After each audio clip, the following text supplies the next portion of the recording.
Boa tarde a todos.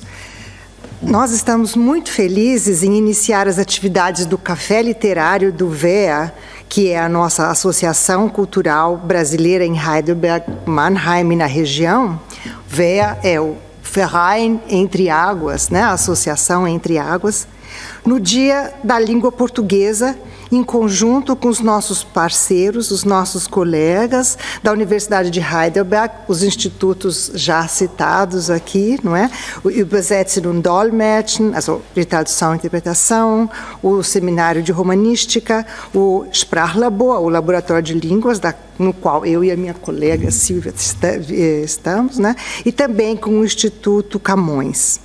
E aqui o meu muito obrigada às nossas colegas e meu colega, o Thomas, né? Os anfitriões, os nossos anfitriões e também as colegas das outras instituições. A nossa satisfação é ainda maior em poder contar hoje com a participação de dois autores que, de maneira brilhante, representam a grande variedade da literatura em português. A Marilene Felinto, do Brasil, e o Abdoulaye Sylla, da Guiné-Bissau, que a minha colega Rosa acabou de apresentar, a tradução dela para o alemão. Muito obrigada, Rosa, foi maravilhoso. E aos dois, meu muito obrigada aos dois escritores pela presença ilustre aqui no nosso Café Literário. E sejam muito bem-vindos. Bem, eu vou falar um pouquinho sobre a ideia do Café Literário, rapidamente. Ela surgiu nos encontros periódicos entre as docentes dos institutos, nós mesmas, né?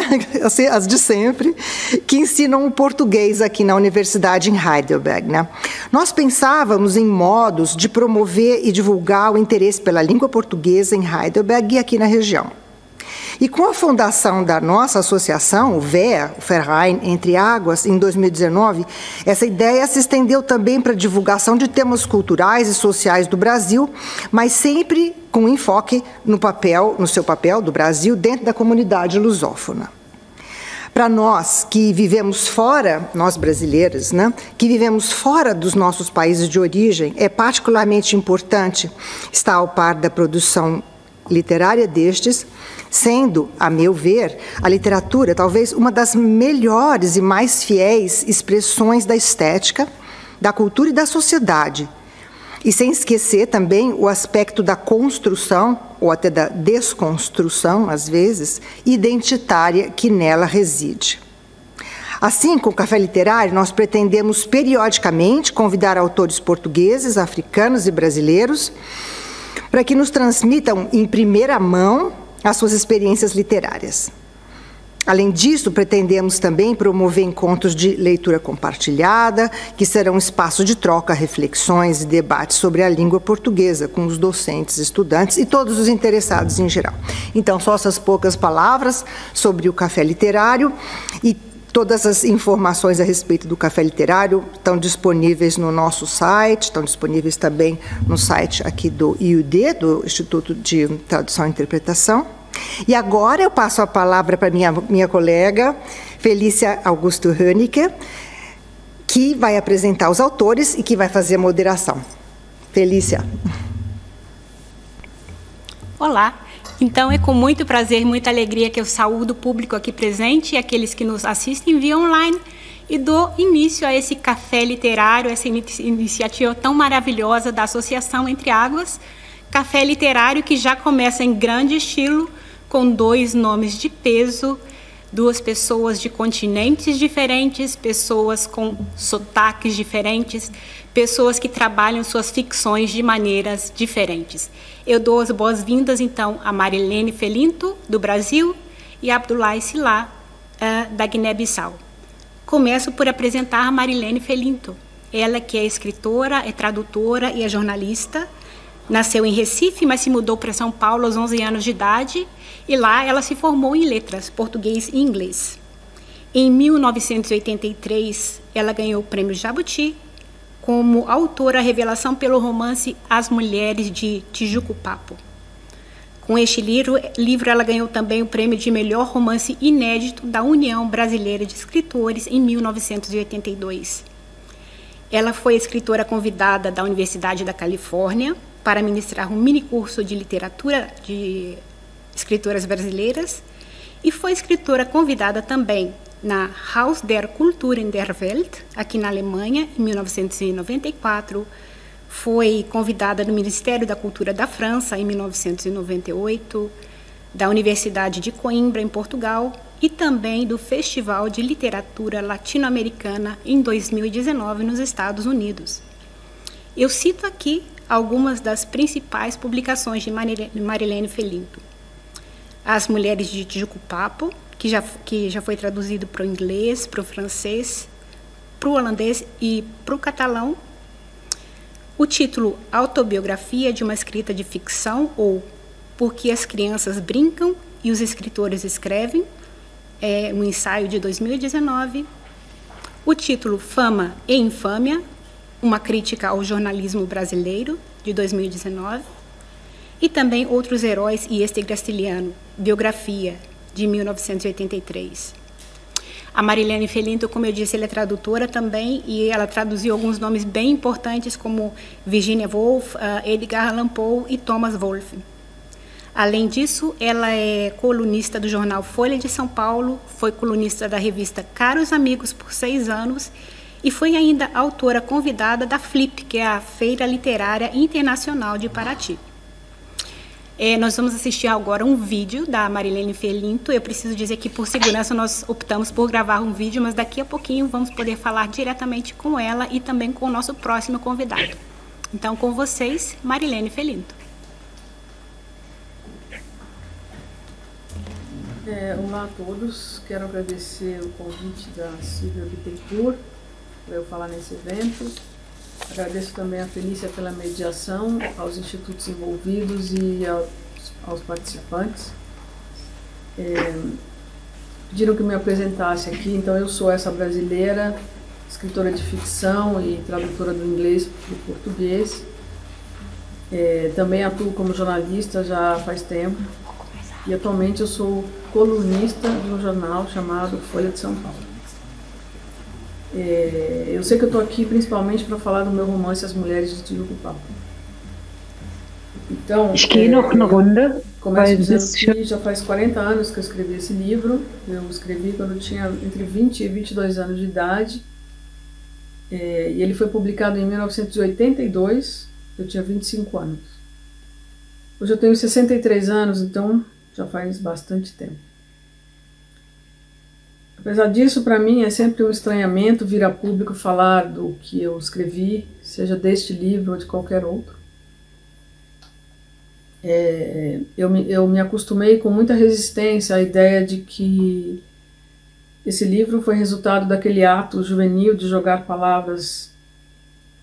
com palavras para contar a história de uma vida, e que resultou num livro de fato, que então seria levado a sério como um romance. Isso sempre me surpreendeu. Eu considero As Mulheres de Tijuco-Papo um romance de juventude, e por isso mesmo ele é cheio dos defeitos e do ímpeto, às vezes equivocado, ou dos impulsos irracíveis daquele período da vida. Mas é nele também que eu reconheço a força inconfundível, o vigor imbatível da juventude, da fase única, aquela fase em que uma pessoa se move impulsionada por uma fé cega no futuro. O livro vai ter uma nova edição este ano, a 5ª edição. É um livro muito antigo também, porque foi inclusive escrito à máquina de datilografia. Imaginam que as novas gerações desconheçam essa ferramenta obsoleta. Não existia computador naquela época, como vocês sabem, nem Google, muito menos. Até mesmo eu hoje me espanto por ter vivido sem Google tanto tempo, de ter escrito 3 livros em uma máquina de datilografia. Bom, esse livro para mim então não deixa de ser um experimento de juventude. Tanto é assim que o título do livro foi tirado de uma história que havia no meu livro de textos da escola em Recife na minha infância, chamado Livro de Leitura. Eu nasci em Recife, a capital do estado de Pernambuco, no nordeste do Brasil, mas eu fui criada em São Paulo, no sudeste, onde eu cheguei com 11 anos e para onde os meus pais vieram em busca de trabalho e de uma vida melhor. Então, na escola de Recife, nós estudávamos a invasão holandesa ao Brasil no século XVII. Os holandeses ocuparam Recife por quase 30 anos.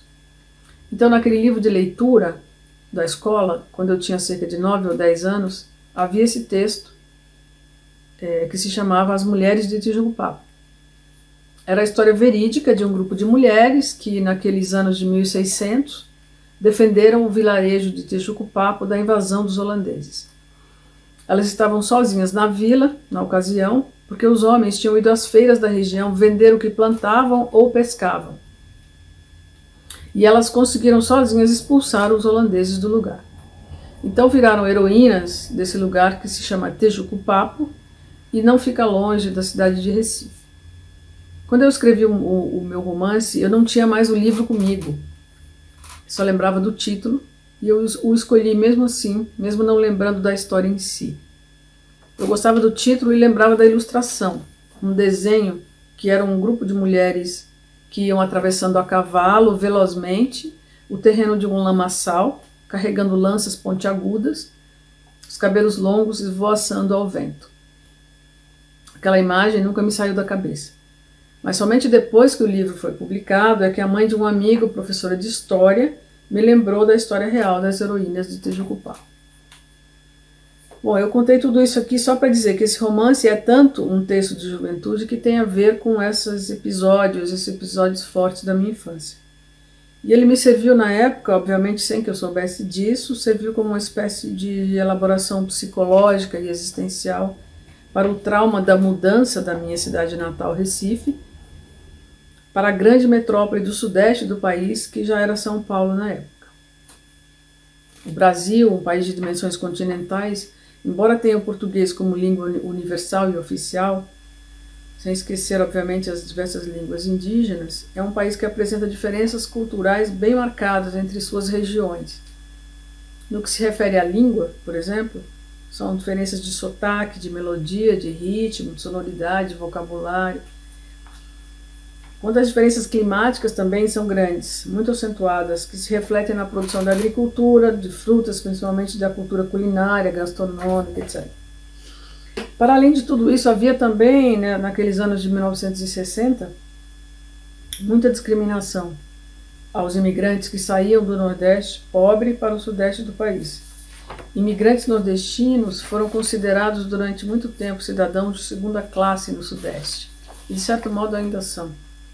Eles iam naquela época para os piores empregos na construção civil, na agricultura, e as mulheres iam trabalhar como empregadas domésticas. No meu caso, ainda menina, essa mudança de cultura funcionou como um forte processo de conscientização das minhas origens e da discriminação de classe e de raça que estruturam a sociedade brasileira. Foi uma mudança tão traumática que me levou a essa postura diante da vida, ou seja, esta de quem precisou se recolher e inventar um processo qualquer de recriação da realidade, no caso a literatura, para assimilar o que se passava. No que se refere à língua, por exemplo, tivemos meus irmãos e irmãs e eu de treinar horas e horas ali naquela infância em São Paulo para aprender a falar com o sotaque dos paulistanos, os habitantes da cidade de São Paulo. Éramos muito discriminados na escola pública por nosso sotaque nordestino. Então, o paulistano foi minha primeira língua estrangeira. E depois foi o inglês, que comecei a estudar em São Paulo como bolsista de uma escola de línguas aos 13 anos de idade. Desde cedo, então, línguas estrangeiras fizeram parte do meu processo de reflexão sobre o mundo e sobre a escrita. Não bastasse isso, tivemos também, meus irmãos e irmãs, que aprender certos hábitos típicos dos climas frios como o de São Paulo, como usar casacos e meias, coisa que então desconhecíamos no clima quente do Nordeste. Também as comidas, as frutas principalmente, foram outro motivo de aprendizado forçado e de muita saudade dos gostos e sabores da minha infância. Até hoje tenho resistência a frutas de clima frio, como morango e figo, por exemplo, que eu só viria a conhecer no Sudeste. Passei muito tempo sentindo falta das frutas da minha infância que não havia em São Paulo, como pitomba, jaca ou manga espada. Mas voltando ao romance As Mulheres de Tijuco-Papo, inspirado no espírito libertário e corajoso daquelas mulheres que eu tinha no meu inconsciente e no meu campo visual, com a ilustração do livro, ele funcionou como uma espécie de elaboração desse trauma da mudança. A narrativa é a história da rebelião da protagonista, que faz uma viagem de volta à terra de sua mãe, Tijuco-Papo, para reconstruir suas origens e as origens das mulheres de sua família, a avó, as tias e a mãe, a quem ela considera mulheres fracas, vítimas da opressão social, da pobreza, da injustiça e da violência dos homens. Li uma vez uma análise sobre esse livro, em que um crítico descreveu a história como uma migração no sentido inverso, saindo de São Paulo a protagonista e retornando às suas origens em uma viagem que é geográfica, literária e mítica, segundo ele. Que diz também que ao construir o caminho de volta, devastada pelo fim do romance com o homem que amava, a protagonista tenta reconstruir sua história, afirmando a sua identidade.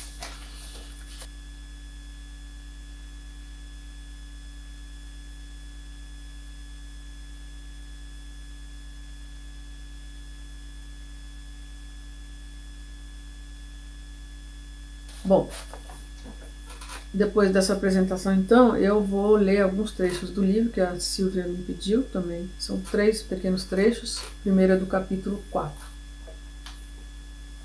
Só sei que era fim de tarde naquele Natal de 1964 e as crianças continuaram brincando na rua quando eu parei. Já estávamos todos limpos, esperando a meia-noite. Roupas novas, sapatos novos. Meu vestido era azul, de vidrilhos na pala. Foi um vestido de grande orgulho aquele, pois que os vidrilhos cintilavam na noite e eu sempre gostei de luzes e brilho. Mas uma hora eu parei de brincar. Parar de brincar é parar de viver. Eu parei de brincar muitas vezes por causa de mamãe. Mamãe foi quem me deu a vida e a morte. Já morri tanto. Ela me costurava um vestido de vidrilhos no Natal e saía com as lâmpadas queimadas da árvore de Natal para não voltar cedo. Ela foi luz e escuridão. Pois não é que eu parei de brincar e pus a boca no mundo querendo mamãe? Passava das 9 horas e mamãe não viera da cidade. Eu brincava a serviço do rei, numa boca de forno, quando tia me parou na rua e eu quase tropecei. As pessoas tinham mania de puxar pelo meu braço nas brincadeiras para me lembrar que lá fora não se brincava e, portanto, se morria. As pessoas vinham me lembrar da morte, a mim, que adorava a vida. Agora um trecho do capítulo 7. Mas minha mãe nasceu foi em Tijuco-Papo. Às vezes eu confundo as vilas dizendo que é na Poti que nascem essas mulheres dadas como minha mãe. Mas é que tudo é tão enluarado que de repente eu estou aluada. Ah, se estivesse em mim não falar sobre nada, eu queria poder me calar por dias e mais dias. Ah, se pelo menos eu pudesse falar em língua estrangeira. Ah, se eu pudesse somente grunhir. Ah, se eu pudesse ser um bicho. Se eu pudesse ser um bicho, eu seria uma égua que saísse em disparada, arrancando patacas de lama da campina encharcada, ou fazendo poeira do barro seco das serras. E assim eu esqueceria, meu Deus, que perdi o amor de um homem. Esqueceria que um dia sentei na mesa de um bar e feri um homem. Mas eu não queria ferir, mas ele se feriu e morreu. E eu andei 500.000 milhas tentando ser a égua que até hoje tento e não consigo. Hoje eu sou, entre outras coisas, uma mulher que tentou ser uma égua e não conseguiu. E agora o último trecho do capítulo 9. Meu sentimento muitas vezes é assim de chuva, molhado, pingado, sentimento chorado, lágrimas espessas sobre a natureza que me parece tão cruel desse mundo que não se lava, que nem chuva lava. Pois se chovesse lá fora, eu olhando da janela, como definir esse meu sentimento senão como vindo do alto cume de mim, o meu céu, para bater gotas grossas no fundo de mim, o meu poço? Eu me alago e entristeço. Eu quase me sufoco nesse sentimento pluvial. Ele me escorre dos cabelos molhados e se prega em minha roupa, grudando-a no corpo. Ele me abandona acocorada, encharcada e tremida na encruzilhada de uma esquina, sem abrigo. Eu, sempre que estive em plena chuva, eu tive um sentimento me empurrando como barquinho para lugares longínquos que é como um lugar onde nunca fui e preciso ir para me afastar dessa melancolia toda molhada que me escorrega os pés em poças d'água. Para lugares onde deve ser o depois da terra, essa terra preta em que se pisam grãos de areia, essa terra preta que aloja os pingos da chuva, porque as gotas de sentimento, vindo assim de altas altitudes, dançam doidas embriagadas em busca de um lugar onde cair e se alojar. O vento as empurra para lá verticais, para cá diagonais, e eu que sou da grossura das pessoas, da lerdeza das pessoas, eu que não tenho o delgado nem o lépido das minhocas, eu só posso lhes dar um lugar por onde escorram no meu rosto, e assim eu as faço chorar em mim. Agora eu vou comentar um fato ligado à tradução, que também é a pedido da Silvia, ela pediu para eu comentar a repercussão do caso de tradução de poemas da jovem poeta dos Estados Unidos, Amanda Gorman, no qual o tradutor indicado, um holandês branco, Marieke Lucas Rijneveld, que traduziria o livro de Gorman para o holandês, desistiu de fazê-lo diante da crítica ao fato de ele ser um branco que traduziria o texto de uma poeta negra. Bom, eu entendo isso como uma demanda por representatividade e diversidade num momento histórico que me parece crítico para as pessoas negras mundo afora. Crítico no que se repete de ataque brutal, de violência, de assassinato aos corpos negros, dos corpos negros. Ainda que o movimento Black Lives Matter, ou Vidas Negras Importam, possa soar para alguns como uma moda, entre aspas, e não um movimento revolucionário de fato, que dê um basta ao racismo institucional e estrutural das sociedades ocidentais, contra os negros principalmente, é preciso não esquecer do assassinato recente do hoje icônico George Floyd nos Estados Unidos.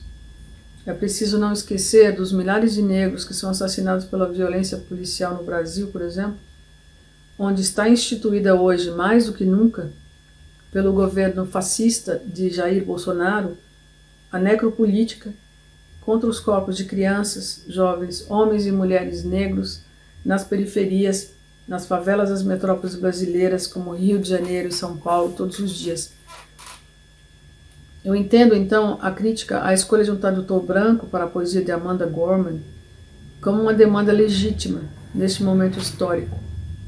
Amanda Gorman foi escolhida para recitar um poema na cerimônia de posse de Joe Biden, não porque é a melhor poeta dos Estados Unidos, mas por ser negra e jovem, sem demérito à qualidade de sua poesia, que eu, na verdade, mal conheço. Essa controvérsia me parece ter o mesmo teor daquela que considera que brancos, por exemplo, usando dreadlocks, estão atuando numa forma de apropriação cultural, pois historicamente os negros foram rejeitados e ridicularizados no passado por usar dreadlocks.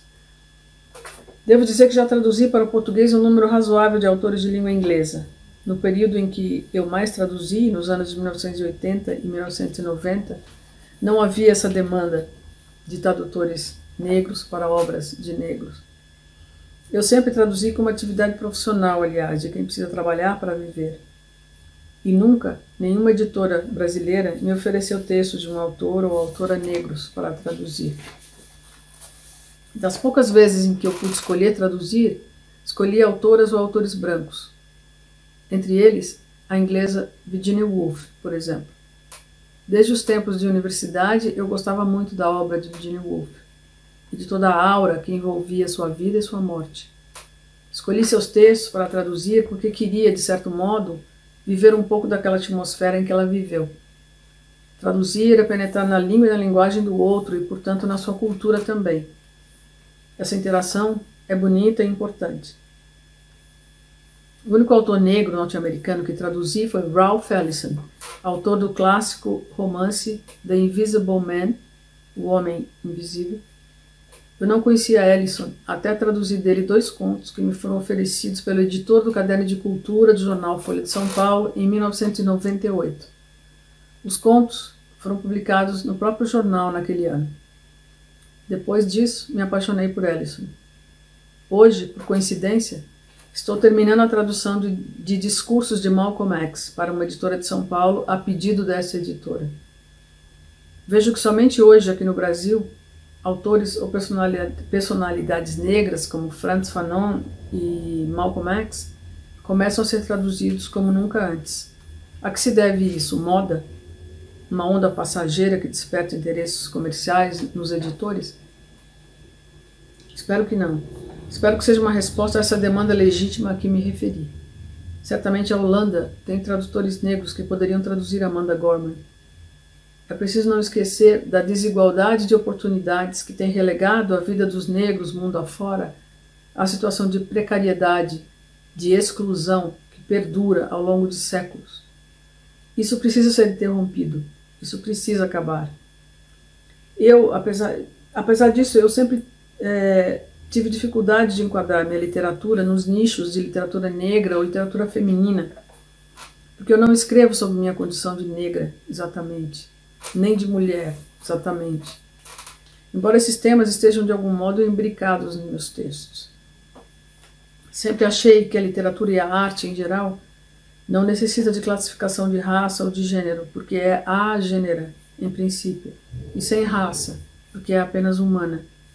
Mas eu prefiro, hoje em dia, estar do lado das demandas urgentes por dignidade, respeito e inclusão total dos negros, dos indígenas, de todos os condenados à violência e à exclusão do mundo atual. Porque os seres humanos, em última instância, não são literários, não são arte e muitas vezes são desumanos. Muito obrigada.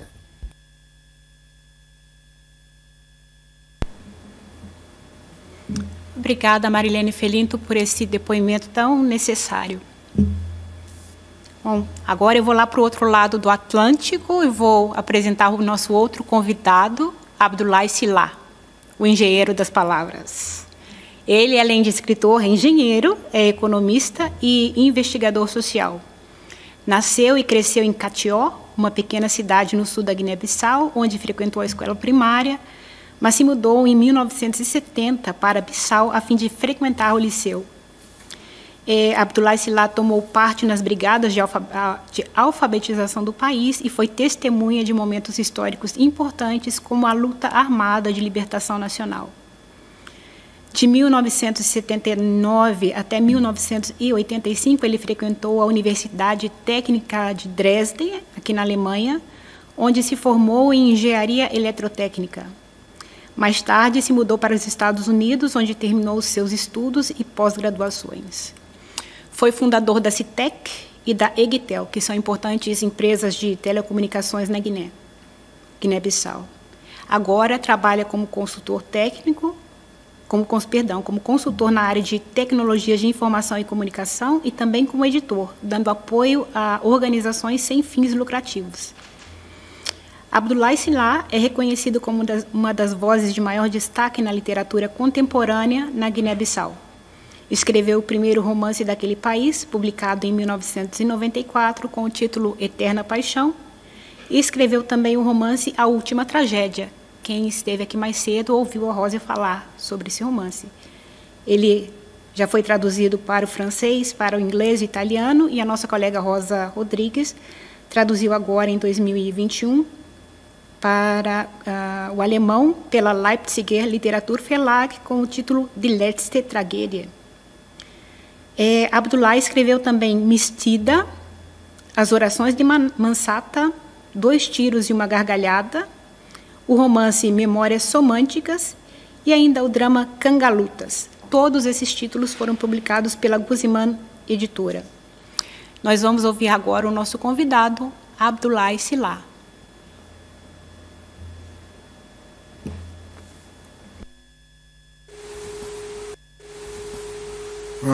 Eu gostaria, antes de mais, saudar a todos e a todas e manifestar o meu contentamento por estar aqui convosco e juntos celebrarmos um evento muito importante no nosso calendário, como utentes da língua portuguesa, que é o Dia Mundial da Língua Portuguesa. Eu queria igualmente expressar o meu agradecimento aos organizadores do evento, um agradecimento duplo, porque, por um lado, agradeço pelo convite que me foi feito para participar no evento e, por outro lado, pelo fato de escolherem um tema que, na minha opinião, é muito relevante, muito atual e uma escolha, portanto, feliz. O meu nome é Abdullah Silla, sou da Guiné-Bissau, cidadão de uma nação em construção, uma nação que tem grandes desafios pela frente, desafios a vários níveis, incluindo no domínio da literatura. E depois vamos ver até que ponto isso é importante, esse desafio, o impacto que esse desafio tem no nosso cotidiano. Eu sou igualmente um cidadão que não teve a língua portuguesa como língua materna, mas que aprendeu a gostar dela, passou a usá-la de forma cada vez mais intensa e, sobretudo, na sua escrita literária. E, como tal, naturalmente, deseja que essa língua evolua e atinja a notoriedade, o reconhecimento internacional e a expansão mundial que merece, no interesse e para o bem de todos nós. Foi-me pedido pelos organizadores uma pequena apresentação em torno do tema em debate e eu vou tentar fazê-lo em três vertentes. Primeiro, vou tentar fazer um breve panorama da literatura no meu país, com o devido enquadramento histórico. Depois, uma rápida abordagem à gênese do meu romance A Última Tragédia, que foi recentemente traduzido e publicado na Alemanha e que, por coincidência, foi escrito também na Alemanha. Por fim, e se o tempo der, vou tentar deitar alguma lenha à fogueira, já que o tema principal da nossa conversa é variedades do português, né? Portanto, vou abordar a questão linguística no nosso contexto específico de pluralidade linguística. Como vocês sabem, a língua portuguesa é língua oficial no meu país, mas não é a língua mais falada. Eu disse logo no início que a escolha do tema foi oportuna e bastante feliz, porque falar de variedade do português significa, antes de mais, reconhecer que essas variedades existem. E elas existem mesmo, né? Quem não deve ter tido em devida consideração, acho eu, são aqueles que, num determinado momento, concretamente nos finais dos anos 80, na altura em que foi negociado o acordo ortográfico, que veio a ser conhecido como Acordo Ortográfico de 1990, estava a dizer que as pessoas que não quiseram reconhecer essa realidade, ou seja, aquele núcleo duro que esteve na tomada de decisão que, agindo de uma forma propositada ou não, deixou, no mínimo, a ideia de que a uniformização da escrita, e note-se bem, estamos a falar da uniformização da escrita, era uma questão que dizia respeito quase que exclusivamente a dois países, nomeadamente Portugal e Brasil. Procedendo da forma como procederam, colocaram todos os restantes países, os países africanos sobretudo, na condição de atores de segundo plano, de países de periferia, como se diz na linguagem política. Países que aparentemente não tinham muito a dizer ou praticamente nada.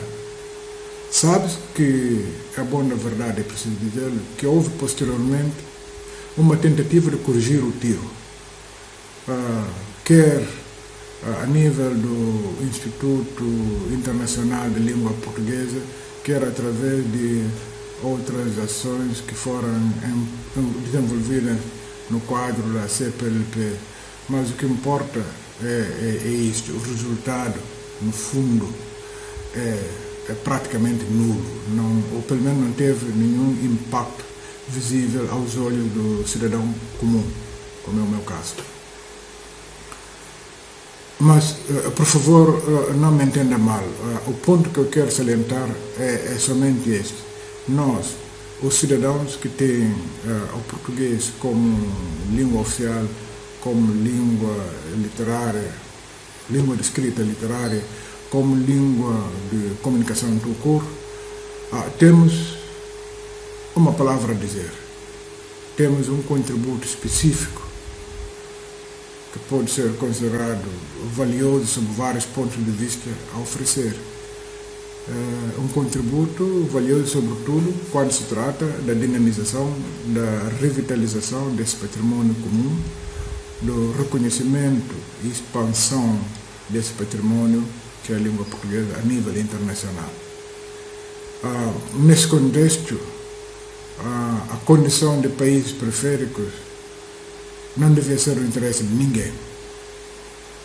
Ora, no meu país, a Guiné-Bissau, onde são faladas mais de uma dezena de línguas africanas, a língua portuguesa tem um estatuto especial. Um estatuto adquirido num contexto difícil, isto é, durante a guerra pela independência do colonialismo português. Isso deve-se ao fato de o líder desse movimento de libertação, que é o pai da nossa nacionalidade, e que responde pelo nome de Amílcar Cabral, é frequentemente citado como tendo ensinado que nós, guineenses, temos que cuidar da língua portuguesa porque ela é parte do nosso patrimônio. E foi até mais longe, disse que a língua portuguesa é a maior riqueza que vamos herdar do colonialismo. Nesse contexto, existe uma ambição legítima, natural, de fazer do português um veículo de comunicação nosso, fazer dela de um meio de expressão cultural e literária sem limite e, por conseguinte, existe a obrigatoriedade também de contribuir para a sua riqueza e dinamismo. Essa ambição, que como já disse é legítima, tem que ser compatibilizada com certas práticas no meio de certas estruturas e de certas instituições que se julgam no centro. Digamos que requer uma certa tolerância, para não usar um outro termo, a tolerância que passa pelo reconhecimento e pela assunção de que, efetivamente, existem variedades do português. Se insisto nesse fato, é porque tenho motivo de sobra para isso. Tanto na qualidade de autor, pessoa que usa a escrita, a língua portuguesa na sua escrita literária, como na condição de editor que, por força de várias circunstâncias, também sou. O romance, que foi justamente agora traduzido para alemão, tendo como pano de fundo a convivência entre o colonizado e o colonizador, fornece também elementos suficientes. Partindo de uma realidade concreta, ficcionada naturalmente, o autor teve sempre a preocupação de atribuir ao protagonista e, na verdade, também a demais personagens autóctones um discurso adequado à realidade e à prática do sujeito colonizado, tendo em conta, tanto em termos de conteúdo como de lógica racional e, sobretudo, também a estrutura gramatical. O que devia ser visto como exercício de criatividade e de apropriação foi interpretado como uma agressão inaceitável por certos puritanos. A intolerância e ao suposto paternalismo revelado por certos cáusticos críticos literários e outros guardiães da legalidade, deve ser contraposto a uma verdade muito simples. A língua portuguesa é hoje em dia patrimônio de muitos povos, existindo em consequência várias variedades, como aqui tem vindo a ser salientado, como é o tema desse nosso encontro.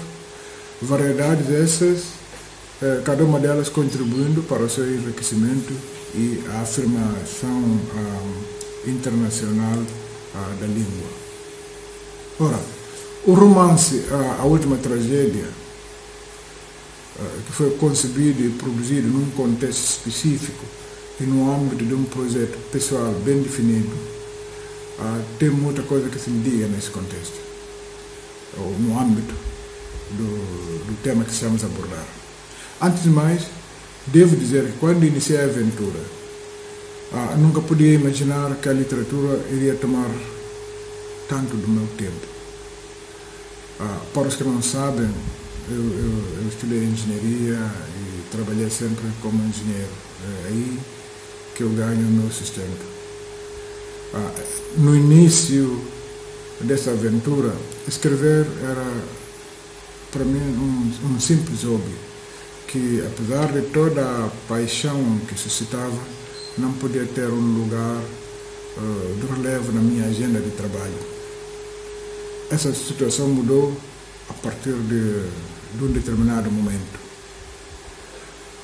Como alguns devem saber, mais informados a respeito, o meu país, a Guiné-Bissau, bateu-se durante mais de 11 anos, concretamente, de luta armada, para se livrar do regime colonial. Quer dizer, lutou contra o regime fascista de Salazar e Caetano para conquistar a sua independência. Durante todos esses anos, 11 anos, o povo consentiu sacrifícios que ninguém de fora pôde imaginar. O povo lutou abnegadamente contra um poderoso exército, o exército patrocinado pela NATO, que tudo fez para manter o seu domínio. Ao longo desse percurso de libertação, cresceram planos, nasceram ideias, estabeleceram-se crenças. Sobretudo, ganhou-se a certeza de que, como fim do colonialismo, essa era a motivação maior, e com a era da independência, o país iria conhecer progresso, bem-estar, felicidade, o que, ao fim e ao cabo, todos os povos do mundo desejam e merecem. Só que, a partir de um determinado momento, depois da independência, depois da guerra, surgiram os conflitos. Os conflitos que tinham agora como protagonista não o colono, não o europeu, mas em grande medida aquele que foi justamente cobreiro da independência. Como que uma maldição, assistiu-se, portanto, ao colapso de tudo quanto fora construído e idealizado. E como se tudo isso não bastasse, começaram a ganhar força certas ideias e teorias neoliberais e neocoloniais que punham em causa não só os fundamentos da liberdade conquistada, da independência, portanto, como os alicerces daquilo que tínhamos como maior conquista da nossa geração. A crença em nós mesmos, a nossa capacidade como cidadãos africanos. Isso pode parecer banal, mas quando se viveu tantos anos sob dominação, num regime em que todos os dias alguém fazia questão de te lembrar que tu és inferior, chegar ao momento em que dizer eu sou cidadão de pleno direito,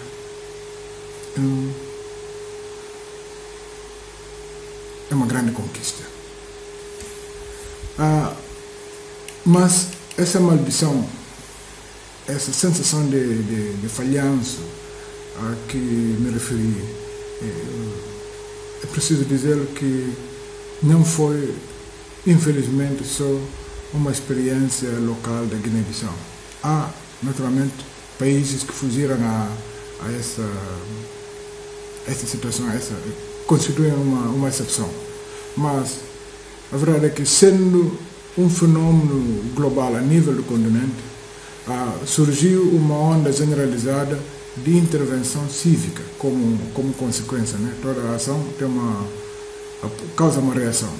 Portanto, uma onda generalizada, protagonizada particularmente por escritores africanos, sustentando aquilo que se convencionou chamar de descolonização das mentes. A descolonização do território tinha sido concretizada, mas faltava ainda descolonizar as mentes, um processo que se revelou muito mais complicado do que se pode imaginar e que ainda hoje constitui-se numa batalha atual. A pertinência dessa ação tornou-se mais evidente com as tentativas orquestradas pelos novos donos do mundo. Poder em torno das instituições de Bretton Woods, que a todo custo e através de ações muitas vezes camufladas, ações muito sutis, tentam subalternizar os povos africanos de uma forma já provavelmente menos evidente, mas nem por isso menos eficaz. A nova narrativa que se estabelece em consequência, recorrendo sobretudo e isso é ridículo, às oportunidades que a tecnologia de informação e comunicação oferecem, tem como fim não declarado a lavagem cerebral. Uma lavagem cerebral que fez com que muita gente adotasse novos padrões de beleza, novas ideias de desenvolvimento, novos mecanismos e modos e atitudes que, em suma, não se coadunam nem se compatibilizam com a nossa condição de povos livres, independentes, soberanos. Um exemplo caricato dessa tentativa persistente de lavagem cerebral, um exemplo caricato disso, que ilustra todavia de forma clara essa nova agressão, ocorreu recentemente em Portugal e teve como protagonista um guineense que tinha acabado de falecer, mas que antes servira o exército colonial durante a Guerra pela Independência. Portanto, um guineense que lutou ao lado do exército agressor. É um indivíduo que, na memória coletiva dos guineenses, é tido como um criminoso de guerra. Provavelmente o maior criminoso de guerra, só comparável ao pior do período nazi da Alemanha. Esse indivíduo faleceu há coisa de algumas semanas, eu acho, mês e meio, e no seu enterro teve honras de Estado e foi elogiado por todos os órgãos de soberania de Portugal, incluindo o Presidente da República, o Parlamento, o Governo, todos louvaram esse criminoso de guerra e o apresentaram como um herói. Ou seja, temos aqui uma espécie de tentativa de contar a história da caça através da versão do caçador. Mas, polêmica à parte, há uma questão de fundo que se coloca hoje em dia com uma acuidade cada vez maior a todo cidadão africano, em particular aos intelectuais, e de entre estes, com maior acuidade, com maior ênfase aos escritores. Os escritores sempre tiveram, sempre vão ter, continuar a ter uma missão especial quando se trata de questões da nação, de engrandecimento do nascimento da nação. Essa questão, no fundo, a que me referi é simplesmente esta. Que narrativa de nação queremos construir? Uma narrativa que enalteça a dignidade humana ou a que inculque a submissão? A que denuncia a discriminação sob as suas mais diversas formas? Ou a que ingloriamente tenta sustentar o mito da superioridade rássica? A narrativa que promove a fraternidade e o humanismo, ou a que nos reduz à condição de eternos vassalos? Bom, eu acho que não é minha tarefa, e na verdade isso também não me foi pedido pelos organizadores do evento, falar sobre a importância da literatura no processo de construção de qualquer nação. Todavia, para finalizar, eu não podia deixar de manifestar a minha convicção em como está ao nosso alcance fazer algo para acabar com certos preconceitos que, de uma forma assumida ou não, tolhem o desabrochar de uma nova era. Uma era de tolerância, uma era de fraternidade, uma era de humanismo. Todos nós juntos, essa é a minha crença, cada um no seu cantinho dessa aldeia global que partilhamos, podemos fazer da literatura um instrumento privilegiado de ação em prol dessa nobre causa comum.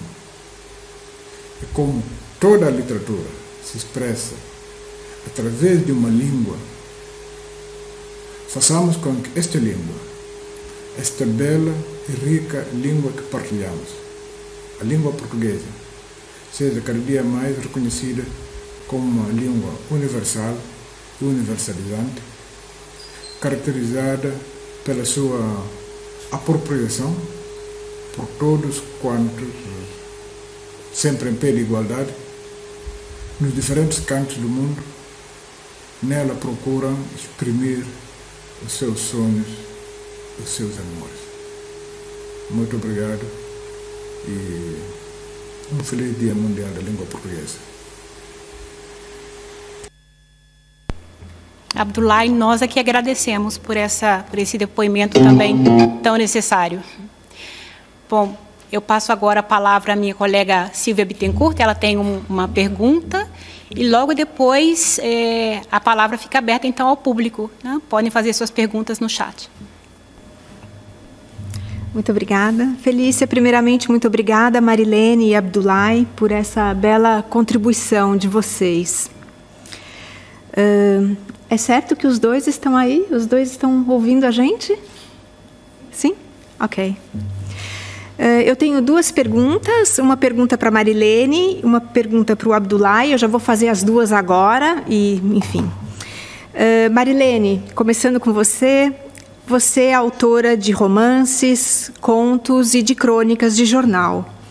No jornal, você fala de racismo na literatura, você dá voz para jovens negros da periferia, entre muitos outros temas da difícil realidade brasileira.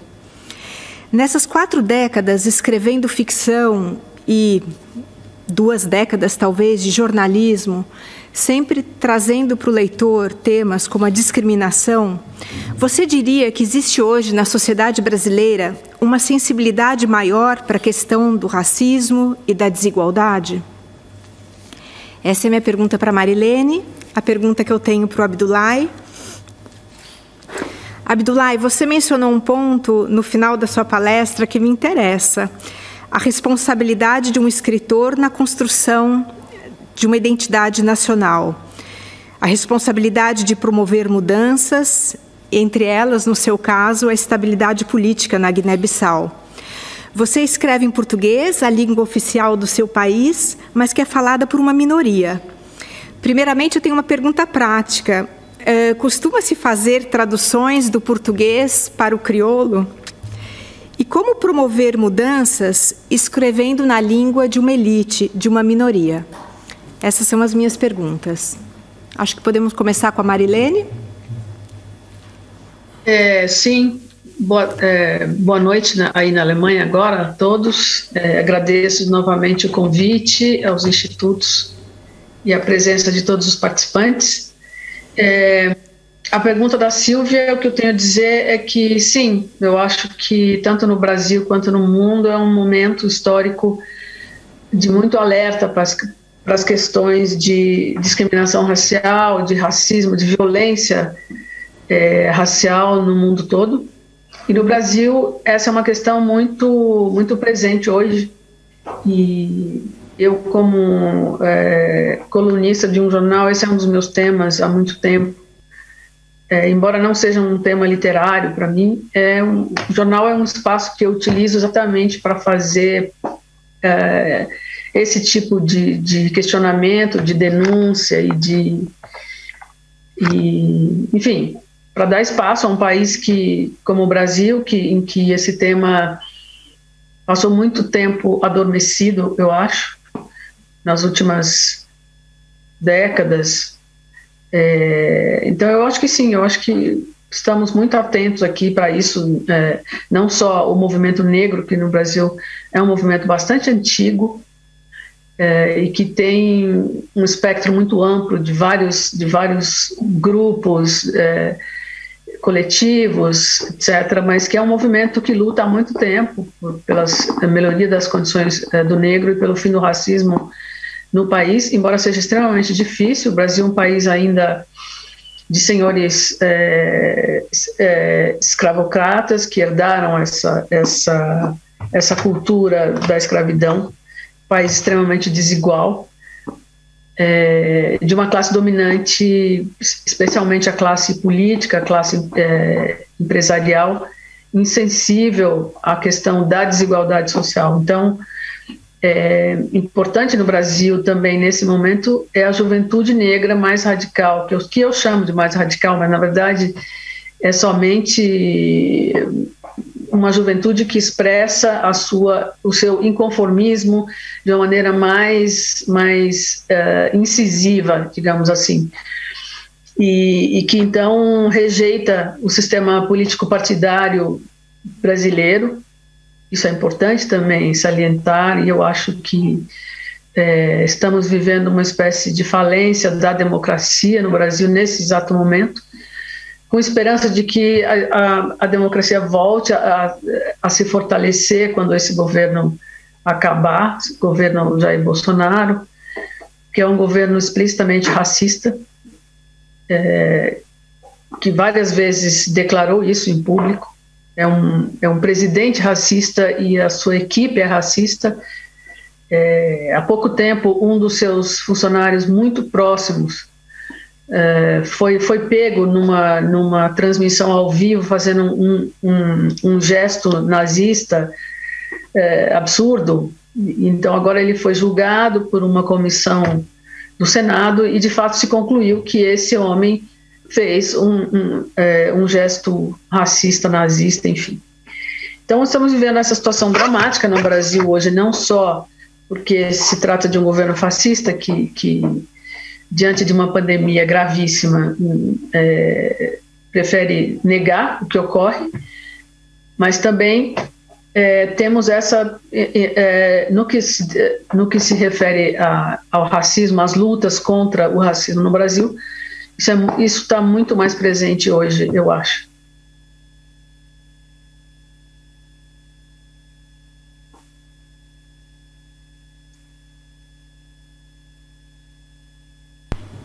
Abdullah, você está aí? Obrigada, Marilene. Muito obrigado. Eu vou tentar responder de uma maneira muito rápida a sua pergunta.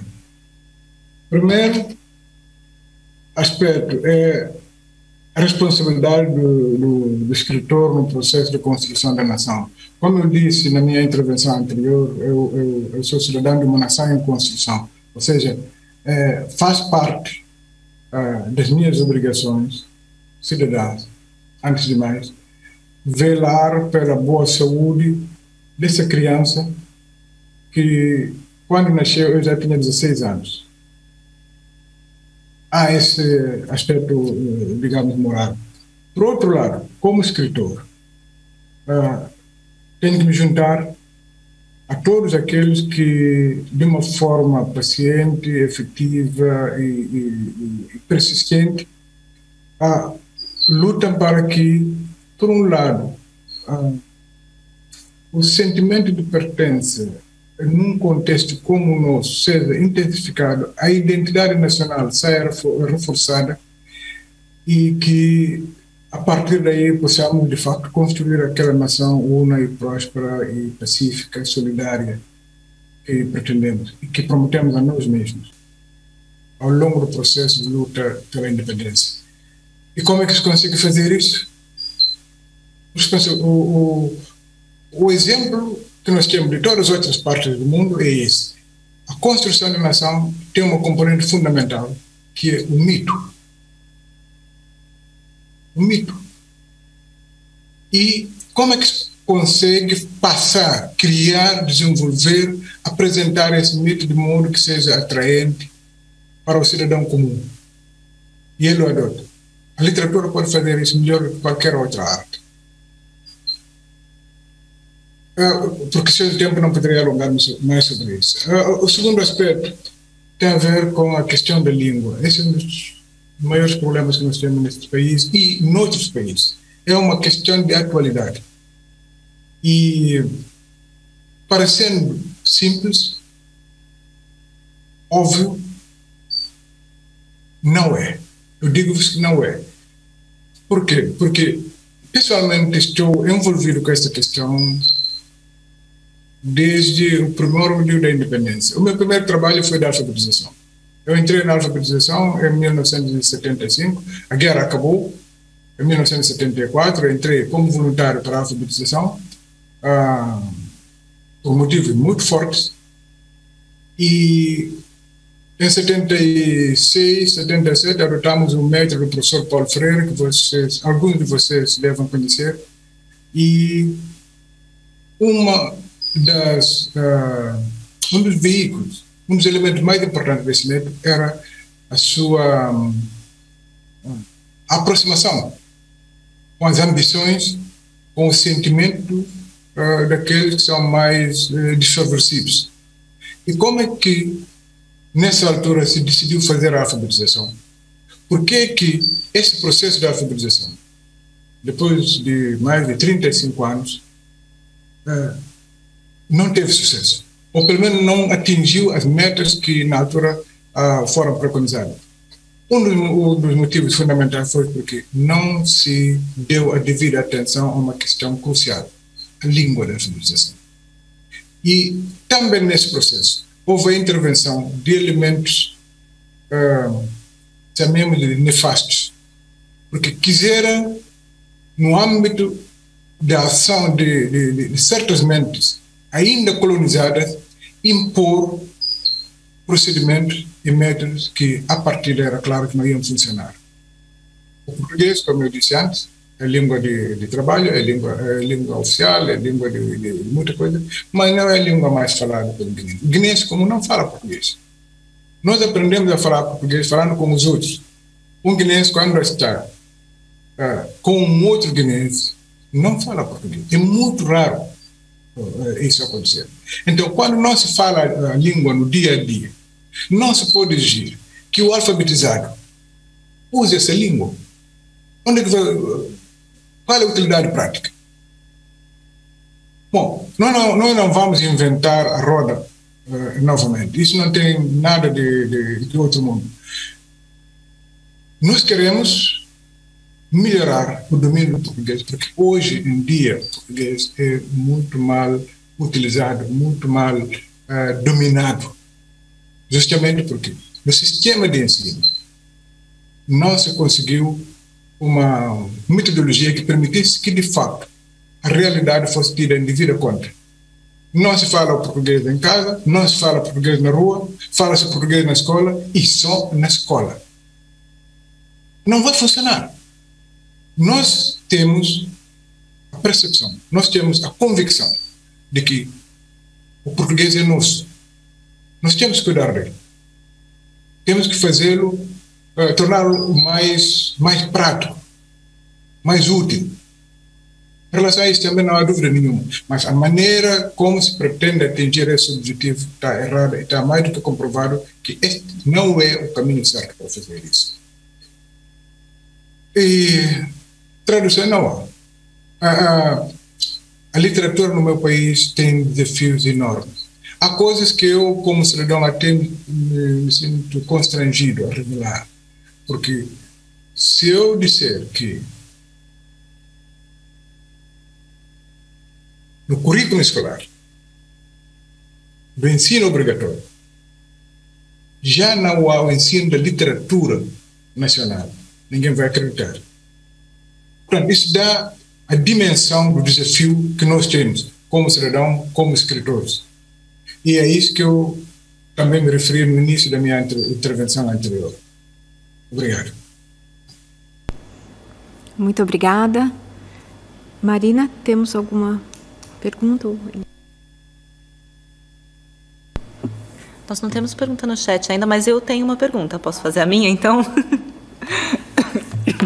Ok.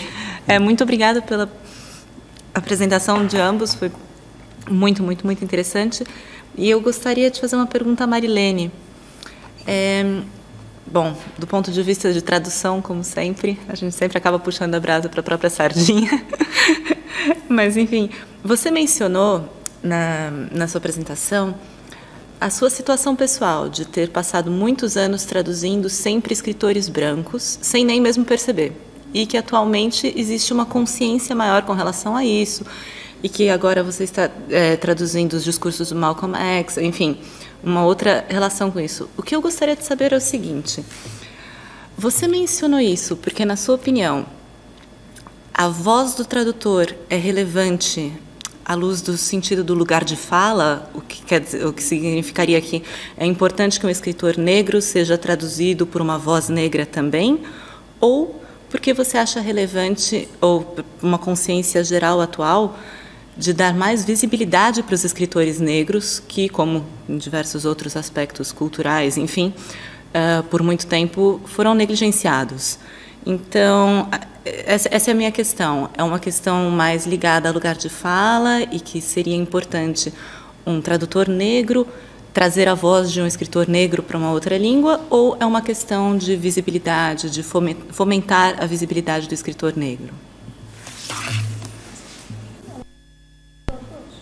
Sim, verdade. Eu posso fazer essa pergunta aos dois. É só porque eu peguei mais o link do que a Marilene tinha falado. Mas, realmente, é uma boa pergunta, visto que temos aqui a tradutora do Abdullah Silá, que entra exatamente nessa questão. É verdade.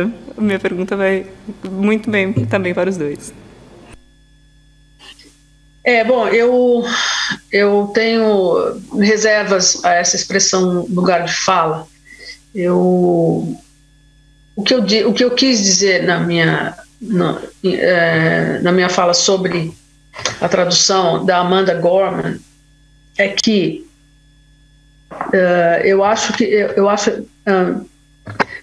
são duas coisas, na verdade. Quando eu traduzi mais, que foi na década de 90, 80, essa questão não havia, quer dizer, e eu divido o meu pensamento sobre literatura, sobre escrita e sobre tradução de duas formas. Literatura, para mim, não tem raça, esse não é um tema literário meu. Então, eu não escrevo sobre negritude, sobre ser negro. Isso nunca passou pela minha cabeça. A literatura, para mim, tem uma outra função, teve uma função terapêutica, acima de tudo, digamos assim, entre aspas, desde que eu era menina, que eu comecei a escrever. Então, eu nunca vi literatura por esse ângulo. Nunca significou para mim um espaço para eu debater este tema de negritude ou de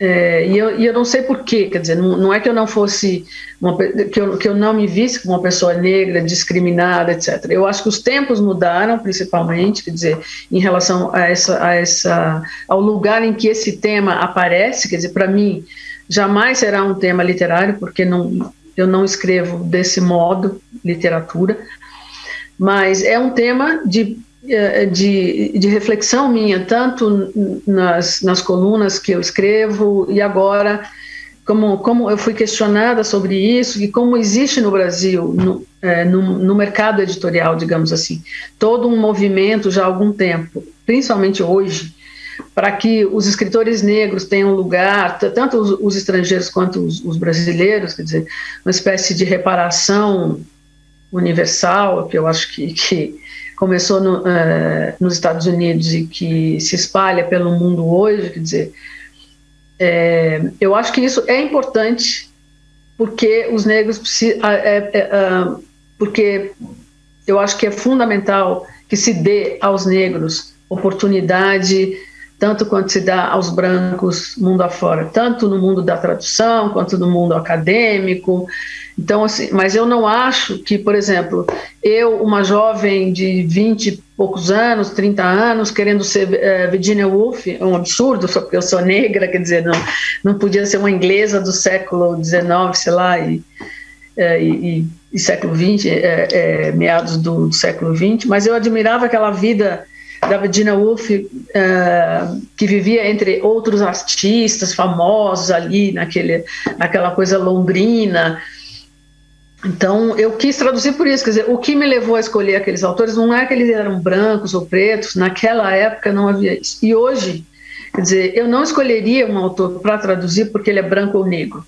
Por acaso, essa editora Ubu, chamada Ubu, aqui de São Paulo, me pediu para traduzir Malcolm X, também nessa onda eu acho que é importante publicar autores negros, personalidades negras.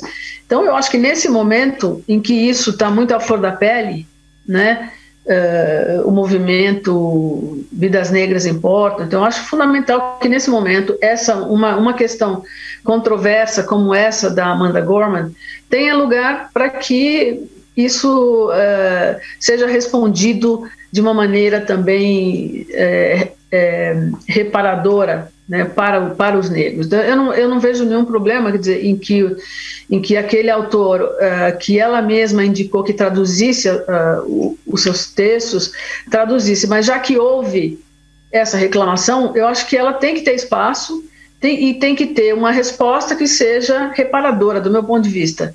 O que não elimina o fato de eu achar que eu quero traduzir os autores de quem eu gosto, principalmente com os quais eu me identifico, e cuja tradução vai servir para mim como um exercício literário também, cultural e literário. Então é basicamente isso que eu acho. Obrigada pela sua pergunta.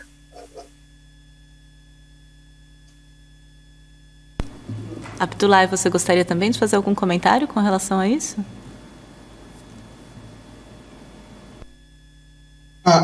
Eu acho que a minha posição em relação a essa questão e muitas outras já foi revelada na minha intervenção anterior. Eu sou pela eliminação de todas as formas de discriminação. Eu acho que nós, escritores, nós cidadãos, temos que fazer o melhor que podemos para que este nosso mundo seja cada vez mais criando mais o humanismo. E isso significa também que tem que haver igualdade de oportunidades. E essa é uma das questões de fundo, a igualdade de oportunidades.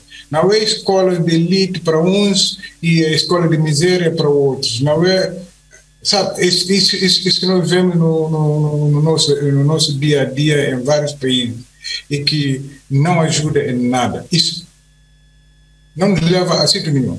Resumindo, todas as formas de racismo devem ser combatidas, igualdade de oportunidades e uma mensagem de entendimento, de harmonia, de solidariedade.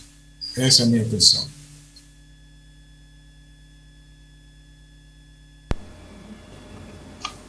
Eu não sei para quem eu devo falar isso, Felícia ou Silvia. Eu gostaria de responder uma pessoa que escreveu uma mensagem no chat. Pode ser? Claro, fica à vontade. É uma pessoa,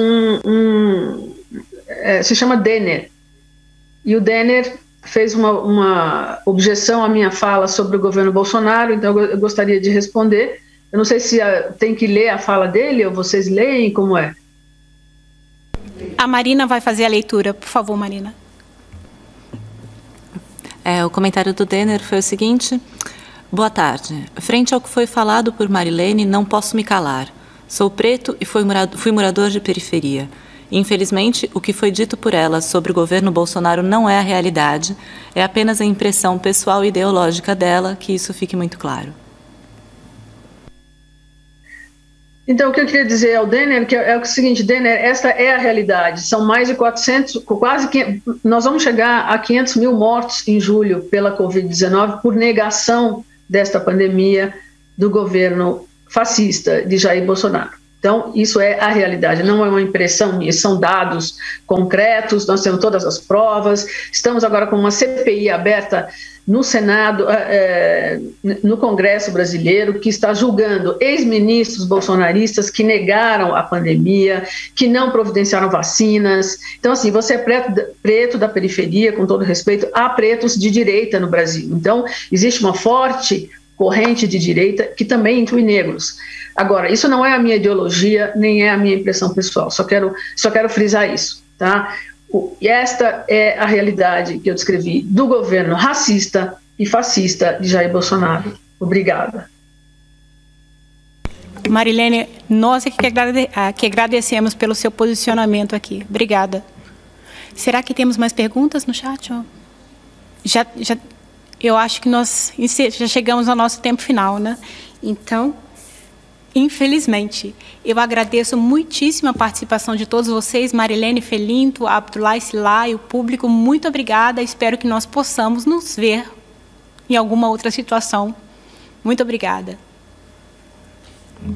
E agora,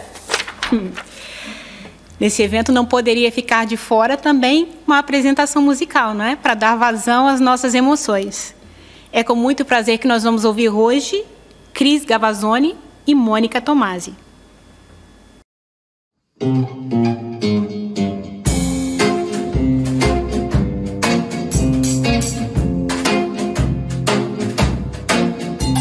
O barco, meu coração não aguenta tanta tormenta, alegria. Meu coração não contenta um dia, um barco, meu coração.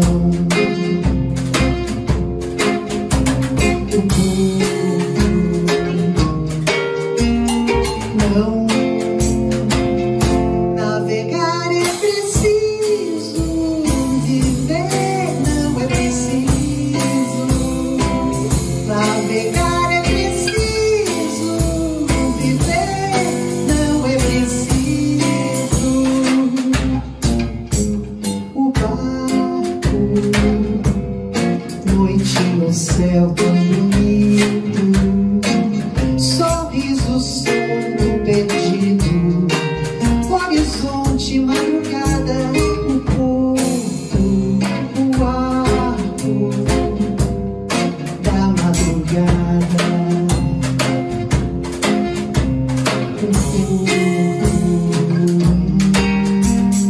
nada, navegar é preciso, viver não é preciso. Navegar é preciso, viver não é preciso.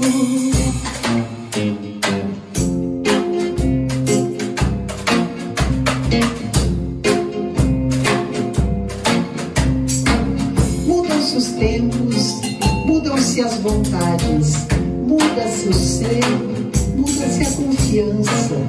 Todo mundo é composto de mudança, tomando sempre novas qualidades. Continuamente Finalmente vemos novidades diferentes em tudo da esperança. Do mal ficam as mágoas na lembrança, e do bem, se algum houve, a saudade.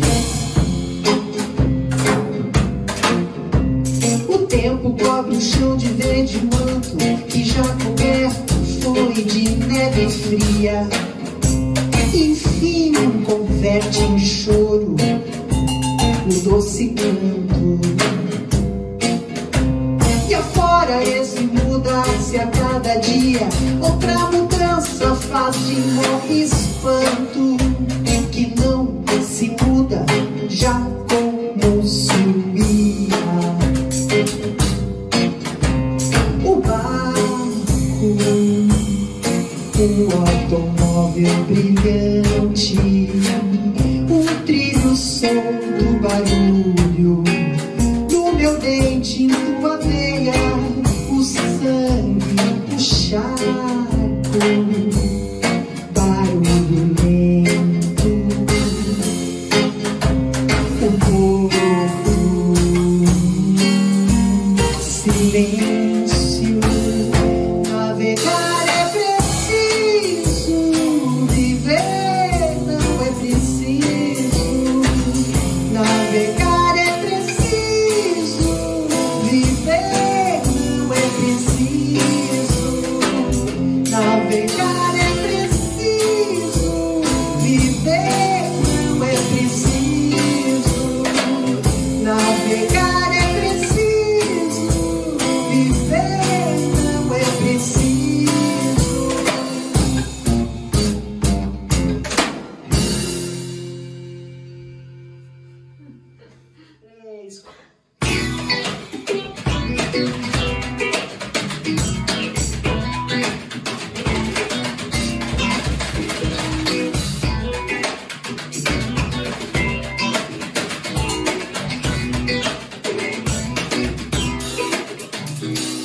Falo outras línguas e me percebo estrangeira.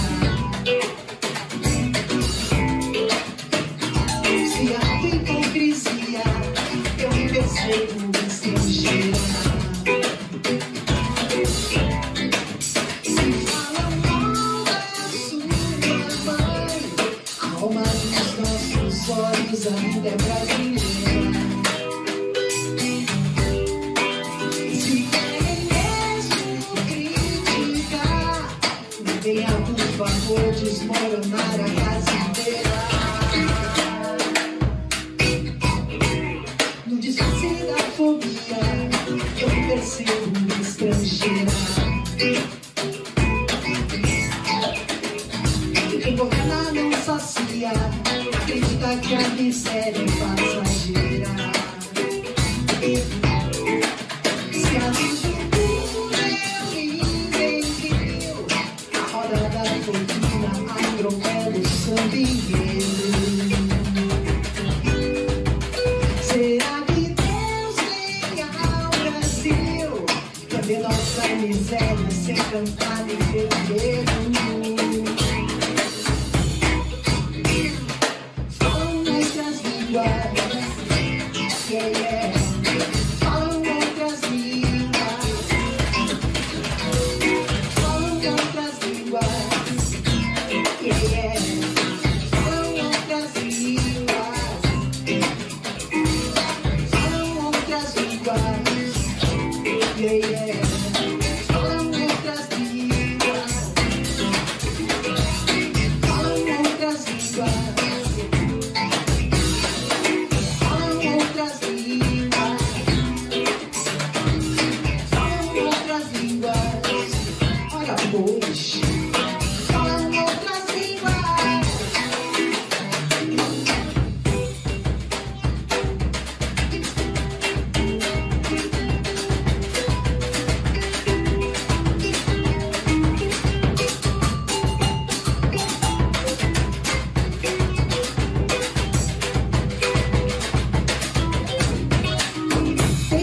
pense e fale.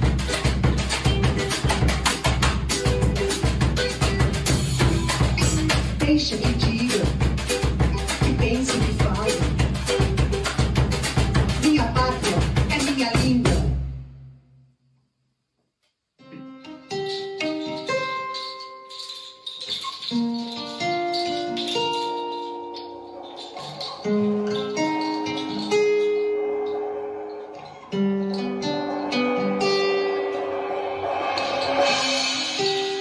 Quem mostrava esse caminho longe? Quem mostrava esse caminho longe? Esse caminho para Santo Tomé.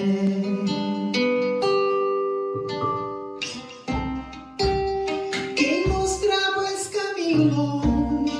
Quem mostrava esse caminho longe? Esse caminho para Santo Tomé.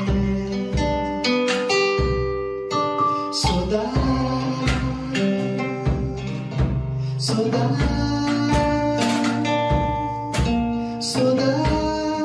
desde a terra sanitar. Saudade, saudade, saudade desde a terra sanitar. Quem mostrava esse caminho longe? Quem mostrava esse caminho longe? Esse caminho para Santo Tomé. Quem mostrava esse caminho longe? Quem mostrava esse caminho longe? Esse caminho para Santo Tomé. Saudade, saudade, saudade desde a terra sanitar. Saudade, saudade, saudade desde a terra sanitar. Se vou escrever, vai escrever. Se vou esquecer, vai esquecer. Até dia que vou voltar. Se vou escrever, vai escrever. Se vou esquecer, vai esquecer. Até dia que vou voltar. Saudade, saudade, saudade desde a terra sanitar. Saudade, saudade, saudade desde a terra sanitar.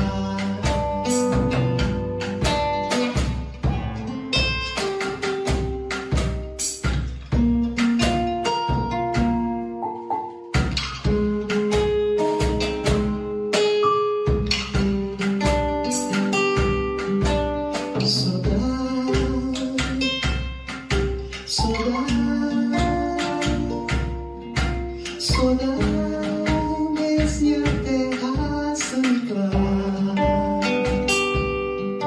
Saudade, saudade, saudade desde a terra sanitar. Saudade.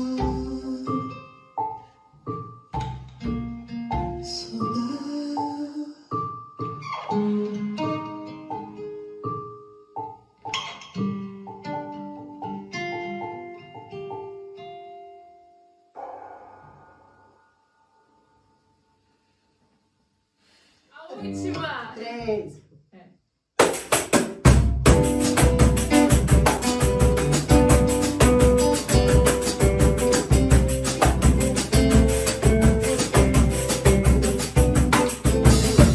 Assaltaram a gramática, assassinaram a lógica. heteropoesia, na bagunça do dia a dia, sequestraram a fonética, violentaram a métrica, heteropoesia, onde devia e não devia. O poeta é a pimenta do planeta, Malagueta.